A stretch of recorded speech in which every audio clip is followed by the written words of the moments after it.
Item ಯಾವುದೇ ಇರಲಿ try ಮಾಡಿ ಆಚಿ ಚಿಕನ್ ಮಸಾಲಾ. ಮದುಮಗಳಿಗೆ ಹಾಕಬೇಕಾಗಿದ್ದ ತಾಳಿ ಚೈನನ್ನ ಖದೀಮ ಕದ್ದಿದ್ದಾನೆ. ಮದುವೆ ಮಂಟಪಕ್ಕೆ ನುಗ್ಗಿ ಬಂಗಾರ ಬೆಳ್ಳಿ ಬ್ಯಾಗ್ ಅನ್ನೇ ಎಸ್ಕೇಪ್ ಮಾಡಿದ್ದಾರೆ. ಬ್ಯಾಗ್ ಸಮೇತ ಕಳ್ಳ ಎಸ್ಕೇಪ್ ಆಗ್ತಾ ಇರುವಂತಹ ದೃಶ್ಯ ಸಿಸಿಟಿವಿಯಲ್ಲಿ ಸೆರೆಯಾಗಿದೆ.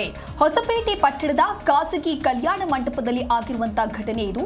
ಚಿತ್ತವಾಡ್ಗಿ ಠಾಣಾ ವ್ಯಾಪ್ತಿಯಲ್ಲಿರುವಂತಹ ಖಾಸಗಿ ಕಲ್ಯಾಣ ಮಂಟಪ ಅದು. ಮೇ 4ನೇ ತಾರೀಕಿನಂದು ಸುಮಾರು 12 ಗಂಟೆಗೆ ಈ ಘಟನೆ ನಡೆದಿದೆ.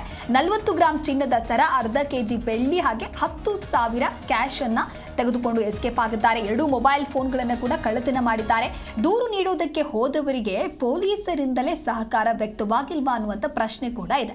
ಈ ಕುರಿತು ವಿನೋದ್ ಎನ್ನುವರು ದೂರು ಕೊಡೋದಕ್ಕೆ ಹೋದರೆ ಪೊಲೀಸರು ಕಂಪ್ಲೇಂಟ್ ಅನ್ನ ತೆಗೆದುಕೊಳ್ಳೋದಿಲ್ಲ. ಒಂದೇ ಬಿಲ್ನಲ್ಲಿ 4 ಐಟಮ್ಗಳಿವೆ, ಅದರಲ್ಲಿ 2 ಐಟಮ್ ಹೋಗಿದೆ ಅಂತ ಹೇಳಿದ್ದಾರೆ.